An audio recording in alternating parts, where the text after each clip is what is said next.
भारत की धरती पर कई महापुरुष पैदा हुए हैं, पर बाबा साहब जैसा कोई नहीं। सबकी अपनी कोई न कोई विशेष कहानी है, जैसा कि शेक्सपियर ने कहा है, some are born great, some achieve greatness and some have greatness thrust upon them. Baba Saheb doctor Ambedkar की कहानी भी महानता से भरी है। ये महानता मेहनत संघर्ष के बल पर प्राप्त की है। जिस फूल को हिंदुत्व के हिंदूपन ने पग पग पर कुचलने और मसलने की कोशिश की, वह फूल आखिर ऐसा खिला जिसने न सिर्फ भारत को ही बल्कि संसार को भी अपने ज्ञान की महक से मोह लिया। और सिंबल ऑफ नॉलेज बनकर हमेशा के लिए अमर हो गए। आज की वीडियो बाबा साहेब आम्बेडकर के जीवन के अंतिम पलों पर आधारित है। बाबा साहेब के जीवन के वो अंतिम पल क्या थे, आइए जानते हैं। 16 दिसंबर 1956 को बाबा साहेब भीमराव अंबेडकर को धर्मांतरण कार्यक्रम में भाग लेने हेतु मुंबई जाना था। 3 दिसंबर की रात को बाबा साहब इस कार्यक्रम की तैयारी के बारे में चिंतन कर रहे थे। इतना ही नहीं, उन्होंने अपनी अधूरी रचना बुद्ध और कार्ल मार्क्स को जल्दी पूर्ण करने की भी सोची। उन्होंने अपनी लाइब्रेरी से कार्ल की किताब दास कैपिटल निकाली तथा अपनी अधूरी कृति को पूर्ण किया।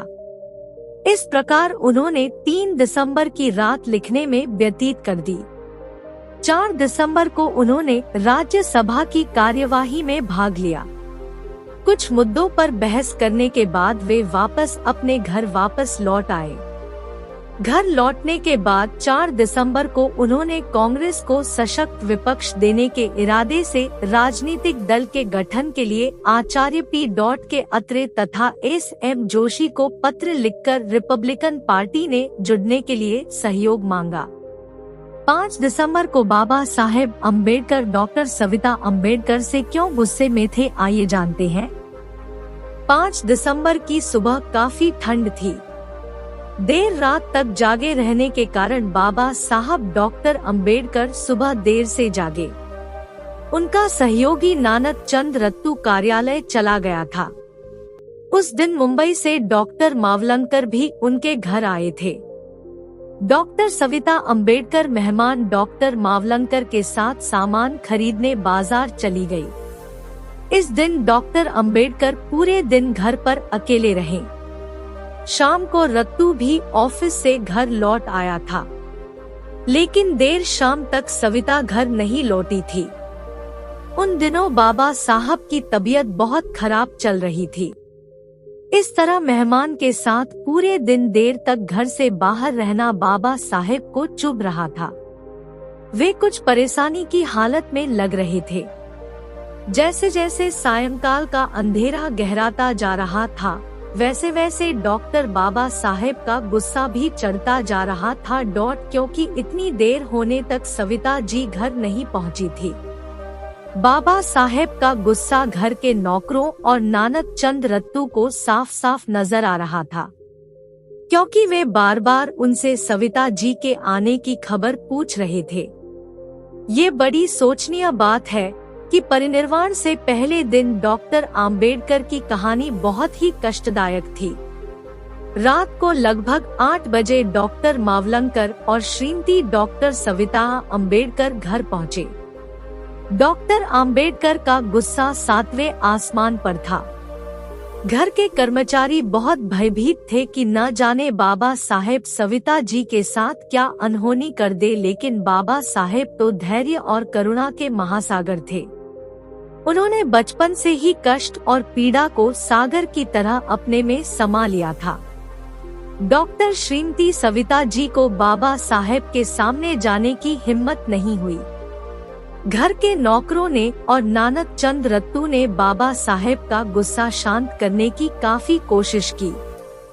इसके बाद बाबा साहब ने जैन प्रतिनिधियों से मुलाकात की। बाबा साहेब का गुस्सा थमा नहीं था कि तभी जैन प्रतिनिधि मंडल के सदस्य उनसे मिलने आ गए। बाबा साहेब तो अपार सहन शक्ति के सागर थे। दिन भर तनाव में होने के उपरांत भी उन्होंने जैन धर्म के प्रतिनिधियों से संवाद किया। उन्होंने जैन और बुद्ध की कृति उनको भेंट की। जैन प्रतिनिधिमंडल के अगले दिन 6 दिसंबर के आमंत्रण को उन्होंने स्वीकार कर लिया। डॉक्टर मावलंकर रात को हवाई जहाज से मुंबई चले गए थे। मेहमान और प्रतिनिधि मंडल के जाने के बाद बाबा साहेब डॉक्टर आम्बेडकर की कहानी, जो उनके महापरिनिर्वाण से जुड़ी है, अब शुरू होती है। नानक चंद रत्तू ने उंजे सिर ने तेल की मालिश की, उनको थोड़ा आराम महसूस हुआ। सोने से पहले रोज की भांति बाबा साहब ने बुद्ध शरणम का पाठ जपने लगे। उन्होंने उस रात चावल भी खाए, रेडियो पर गाने भी सुने। सोने से पहले उन्होंने कुछ किताबें अपने पास रख ली। श्रीमती सविता अंबेडकर डॉक्टर भीमराव के गुस्से से काफी डरी हुई थी। उनको अपनी गलती का एहसास हो रहा था। वह डर के मारे उनके करीब नहीं गई। सुबह जब श्रीमती अंबेडकर हमेशा की तरह उठीं तो उन्होंने बिस्तर की ओर देखा। पति के पैर को हमेशा की तरह कुशन पर पाया। कुछ ही मिनटों में उन्हें महसूस हुआ कि डॉक्टर आम्बेडकर के प्राण पखेरु उड़ चुके हैं। उन्होंने तुरंत अपनी कार नानक चंद रत्तू को लेने भेजी। जब वह आए तो श्रीमती आम्बेडकर सोफे पर लुढ़क गई। वो बिलख रही थी कि बाबा साहेब दुनिया छोड़कर चले गए। नानक चंद रत्तू ने छाती पर मालिश कर हृदय को हरकत में लाने की कोशिश की। हाथ पैर हिलाया डुलाया।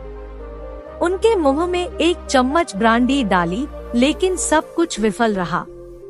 वह शायद रात में सोते समय ही गुजर चुके थे।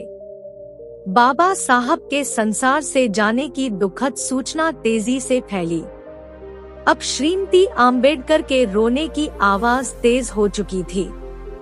नानक चंद रत्तू भी बाबा साहब के पार्थिव शरीर को सीने से लगकर रोए जा रहे थे। ओ बाबा साहेब, मैं आ गया हूँ, मुझको काम तो दीजिए। पर बाबा साहब जीवित होते तो बोलते। दोस्तों, यह कहानी आपको सुनाते सुनाते मेरा मन भी भर गया है। मेरी भी आंखें भर आई है। खैर, कुछ देर बाद नानक चंद रत्तू ने करीबियों को दुखद सूचना देनी शुरू की। फिर केंद्रीय मंत्रिमंडल के सदस्यों को बताया। खबर जंगल में आग की तरह फैल गई। लोग तुरंत नई दिल्ली के अलीपुर रोड की ओर दौड़ पड़े। भीड़ में हर कोई इस महान व्यक्ति के आखिरी दर्शन करना चाहता था। तुरंत मुंबई खबर भेजी गई। बताया गया कि उसी रात में उनका पार्थिव शरीर मुंबई लाया जाएगा। बाबा साहेब के पार्थिव शरीर को डकोटा हवाई जहाज से दिल्ली से मुंबई ले जाया गया। उनके अंतिम दर्शन पाने हेतु मुंबई की सड़कें जाम हो गई थी। उनके पुत्र यशवंत राव अंबेडकर ने बाबा साहेब को मुखाग्नि दी। उनका अंतिम संस्कार बौद्ध रीति के अनुसार हुआ। बाबा साहेब की लोकप्रियता इतनी अधिक थी कि उनकी चिता के सामने 50,000 लोगों ने बौद्ध धर्म को अपनाया। बाबा साहेब की पत्नी चाहती थी कि अंतिम संस्कार सारनाथ में हो। हालांकि इस पर विवाद भी है। कुछ लोगों का कहना है कि श्रीमती आम्बेडकर ने इस बारे में बेटे यशवंतराव को कोई सूचना नहीं दी। वह सारनाथ ले जाकर उनका अंतिम संस्कार करना चाहती थी। दरअसल 4 साल पहले डॉक्टर आम्बेडकर को लगने लगा था कि वह अब ज्यादा जीवित नहीं रहेंगे।